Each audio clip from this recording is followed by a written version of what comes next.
It deserves a place in the digital world too. Het wie een boeiende morgen. Het wat langer worden als het doorweer. De bijeenkomsten hier van de medische jongens let door.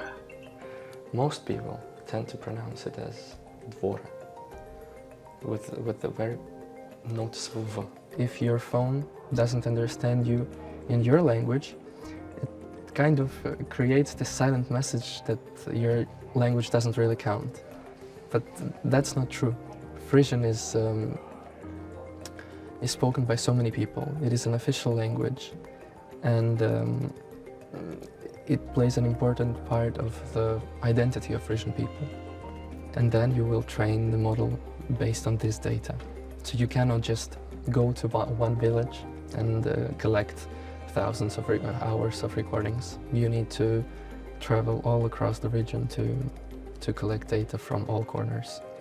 And then you can, based on this data, you can build a reliable system.